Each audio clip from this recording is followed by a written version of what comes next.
ইংরেজি একদমই কঠিন নয়, শুধু সঠিক পদ্ধতি জানতে হয়। Hello everyone, welcome to my channel. I am Arjun and you are watching English with Arjun Roy. চলো তাহলে আজকে আমরা মডালস নিয়ে আলোচনা করব। মডালস অর্থাৎ হেল্পিং ভার্বস বা সাহায্যকারী ক্রিয়া।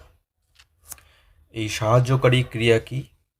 দেখো, মডালস বা মডাল অক্সিলারিজ হলো এমন কিছু বিশেষ সাহায্যকারী ভার্ব বা হেল্পিং ভার্ব যা মূল ভার্বের আগে বসে বাক্যের অর্থ বা ভাব প্রকাশ করতে সাহায্য করে।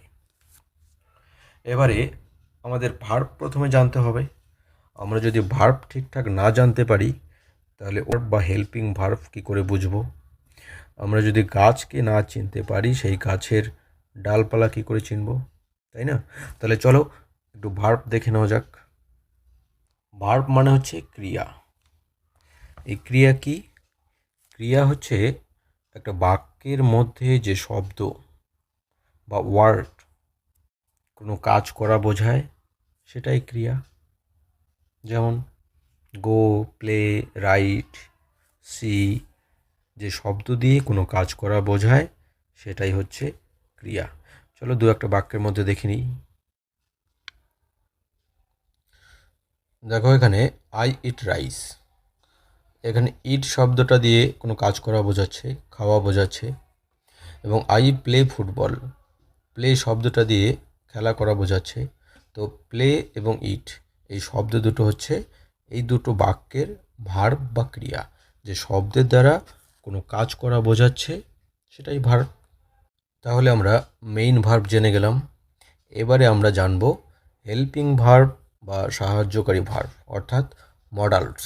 এই মডালসগুলো কিভাবে কাজ করে, কোথায় কাজ করে, এর নিয়মকানুন কী, সেগুলো ব্যাপারে আমরা এবারে ধীরে ধীরে আলোচনা করব। তাহলে চলো। এমন কিছু ভার্ব বা বিশেষ সাহায্যকারী ক্রিয়া বা হেল্পিং ভার্ব যা মূল ভার্বের আগে বসে বাক্যের অর্থ বা ভাব প্রকাশ করতে সাহায্য করে। এগুলো সাধারণত এবিলিটি বা সামর্থ্য, পারমিশন বা অনুমতি, অব্লিগেশন বা বাধ্যবাধকতা এবং প্রবাবিলিটি বা পসিবিলিটি অর্থাৎ সম্ভাবনা, এই সমস্ত কিছু বোঝাতে ব্যবহৃত হয়। সহজ কথায় কোনো কাজ করার ধরন বা মুড প্রকাশ করতেই মডাল ভার্ব ব্যবহার করা হয়। এবারে আমাদের জানতে হবে যে এই মডালস ভার্ব বা অক্সিলারি ভার্বস কতগুলো। দেখো, মেইন মডালস হচ্ছে 9টি এবং সেমি মডালস হচ্ছে 4টি, অর্থাৎ টোটাল মডালস হচ্ছে 13টি। এবারে আমাদের এই মডালস ব্যবহারের কিছু নিয়ম জানতে হবে। কিছু নিয়ম মেনে আমরা এই মডালসগুলোকে ব্যবহার করতে পারবো। তো প্রথমেই এই মডালস কখনো একা বসে না, এরপর অবশ্যই একটি মেইন ভার্ব থাকে। 2 নম্বর নিয়ম কি? মডালের পরে মূল ভার্বটির সবসময় প্রেজেন্ট ফর্ম বা বেস ফর্ম বসে। 3 নম্বর নিয়ম কি? এই মডালসদের সঙ্গে বা এই মডালসের সাথে কখনো এস বা ইএস বা আইএনজি বা ইডি যুক্ত হয় না বা যোগ করা যায় না। যেমন হি ক্যান গোস, এটা কখনো হয় না বা বলা যায় না। সঠিক হবে হি ক্যান গো।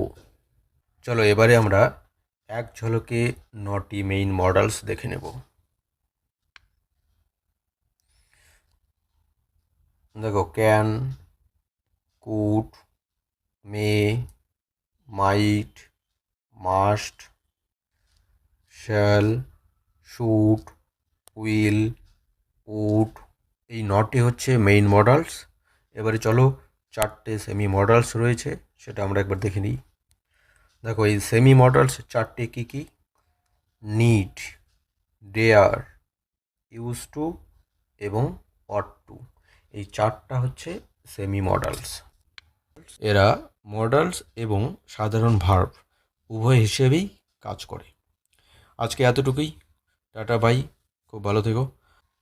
পরের ভিডিওতে আমরা প্রত্যেকটা মডাল ভার্ব নিয়ে বিস্তারিত আলোচনা করব উদাহরণসহ।